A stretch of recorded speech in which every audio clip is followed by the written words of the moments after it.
Hello friends, हाल ही में समय रैना ने अपने यूट्यूब चैनल पे एक वीडियो डाला है जिसका कि टाइटल है समय रैना स्टिल अलाइव।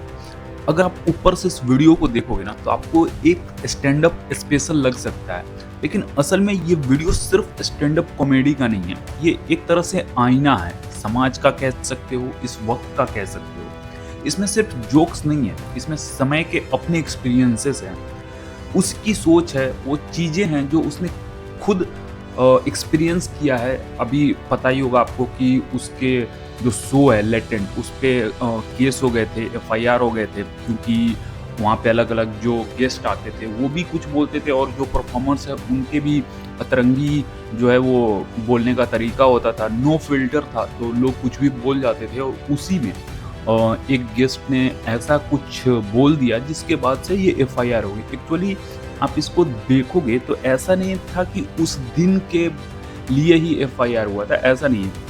वो दिन था एक, वो जो होता है ना कि मतलब इनका चलते जा रहा था, चलते जा रहा था, चीज़ें होती जा रही थी। अश्लील बातें हो गई या फिर इस तरह के जो वल्गर कॉमेडी हैं वो होते जा रहा था, उसका लेवल बढ़ते जा रहा था धीरे-धीरे। और उस दिन क्या हुआ कि वो जो चीज़ होता है ना, एक तरह से वो फुट गया। मतलब एक तरह से सबको एक स्पार्क मिला, क्योंकि पॉलिटिशियंस वगैरह भी उस चीज़ में इन्वॉल्व हो गए। तो आप ये वीडियो देखोगे ना तो सिर्फ आपको ये एंटरटेनमेंट की वीडियो नहीं लगने वाली है, क्योंकि ये कॉमेडी सिर्फ एंटरटेनमेंट की है नहीं, बल्कि एक तरीका होता है कॉमेडी में सच बोलने का, बिना फ़िल्टर के, बिना डरे। और जब एक कॉमेडियन अपना पर्सनल एक्सपीरियंस शेयर करता है ना, तो वो समाज की सच्चाई और सिस्टम की खामोशियों के साथ जोड़ देता है। और वो सिर्फ शो नहीं रहता, फिर वो एक स्टेटमेंट बन जाता है, जैसा कि ये शो था। इसमें उसने अपने पर्सनल एक्सपीरियंसेस को शेयर किया, साथ ही उसके साथ जो भी कुछ हुआ इतने टाइम में, जब केस हुई, वो कहाँ था, क्या उसके शो चल रहे थे, आगे का क्या प्लान था, आगे क्या चीज़ आने वाली थी और उसमें उसकी क्या गलती थी। इस वीडियो को देख के हमें पता चला कि ये सिर्फ 1.5 घंटे का एपिसोड होता ही नहीं था, ये तो 5-6 घंटे का एपिसोड होता था, जिसमें 90% चीज़ें कट जाती थी और 1 घंटा हमारे पास आता था। अगर देखो तो 5 घंटे का सिर्फ 1 घंटे आ रहा है, मतलब 5 घंटे का एपिसोड हो रहा है, सिर्फ उसमें 1 घंटा आ रहा है आपके पास, तो सोच सकते हो कि कितनी जो ऐसी बातें होंगी जो खुद समय को नहीं पसंद आई होगी, जो उसने हटवाया। ठीक है? तो सोच सकते हो कि जो इस चीज़ को जब आप देख रहे हो, ये चीज़ें आपको इतनी वल्गर लग रही हैं, तो सोचो कि जो और भी चीज़ें जो वो 5 घंटे में कट गई, उसका मतलब क्या था, वो किस तरह की बातें हो रही थी और क्या ये चीज़ हो रहा था। तो देखो, एक ये भी है कि बहुत ज़्यादा अनफ़िल्टर्ड हो जाना भी सही नहीं है, ठीक है? पर एक होता है ना कि अनफ़िल्टर्ड भी हो तो सच्चाई बोलो, वल्गर मत बोलो। वैसे तो ये वीडियो शुरू से लेके अंत तक आपको बाँधे रखती है, पर फिर भी कुछ लोग आ जाएँगे जो आपको बताएँगे, जो ज्ञान देंगे कि ये वीडियो इस वक्त सिर्फ इसलिए आई है ताकि लेटेंट की बातें हों, फिर से उसके नए एपिसोड्स आएँ या फिर उसका सीज़न 2 आए। पर देखो, जो भी है, सीज़न 2 आएगी नहीं आएगी वो तो बात की बात है, लेकिन इस वीडियो को आप एक बार देखो, क्योंकि आप जब भी देखोगे ना तो एक इमोशनल कनेक्ट है, साथ में जो बातें कही गई है वो बहुत ही ज़्यादा डीप है। क्योंकि यहाँ जो दिख रहा है ना वो सिर्फ हँसी नहीं है, ये आपको सोचने पर मजबूर करने वाला कंटेंट है। अब ज़रा खुद से आप पूछिए कि कॉमेडी का असली मकसद क्या है? हमेशा से कॉमेडी का सिर्फ मतलब जो है ना वो हँसाना नहीं होता है, वो एक फन वे में समाज की जो सच्चाई है वो लोगों तक पहुँचाने का भी एक तरीका है। तो हमेशा से देखो, माना तो यही गया कि कॉमेडियन आते हैं, जोक सुनाते हैं और चले जाते हैं। लेकिन इस वीडियो में ये जो मामला है ना वो सीधा इस तरह का नहीं है। यहाँ हँसी के साथ-साथ अजीब बेचैनी भी है। आप यहाँ पे एन्जॉय कर रहे होते हो, लेकिन आपके अंदर कुछ सवाल भी उठ रहे होते हैं एट द सेम टाइम, क्योंकि इसका फॉर्मेट ही कुछ ऐसा है। मतलब समय इमोशनल बातें करता है, फिर अचानक से एक जोक मार देगा जहाँ पे आप हँसने लगोगे, एंड फिर से वो एक इमोशनल टच देता है। वो इसमें उसने बहुत सारी बातें की हैं।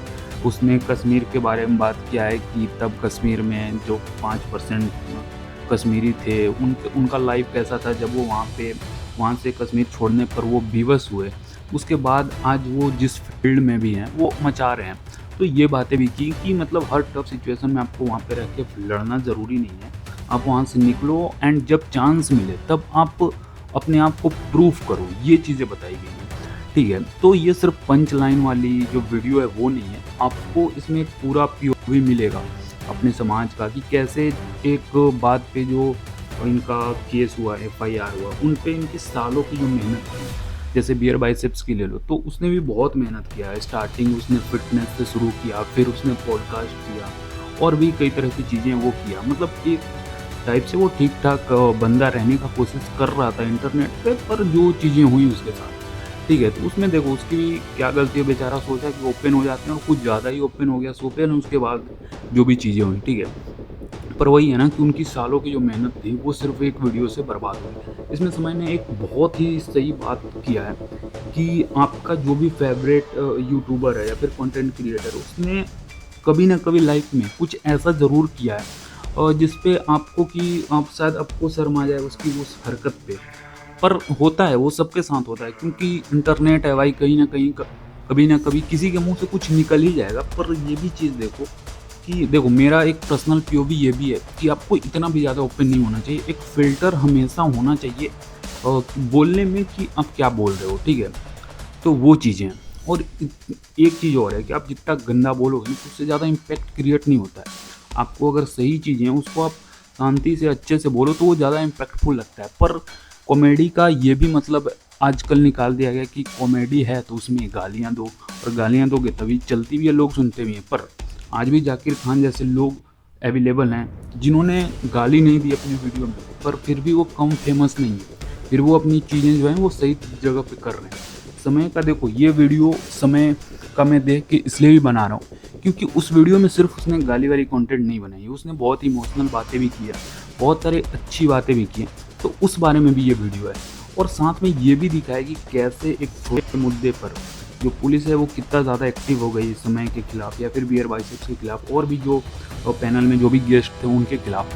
पर देखो कि बाकी और भी मुद्दे हैं, पर उसके लिए उतनी चीज़ें नहीं होती। साथ में इसने मीडिया के बारे में बोला है कि मीडिया कैसे इनके अगेंस्ट हो गई, इनके नाम पे टीआरपी ले रही थी, लेकिन वही मीडिया बहुत सी इम्पोर्टेंट चीज़ जो है अपने देश में उसको वो स्किप कर देती है। पर इस टाइप की जो मुद्दे होते हैं उस पे वो टीआरपी लेने ज़रूर आ जाती है।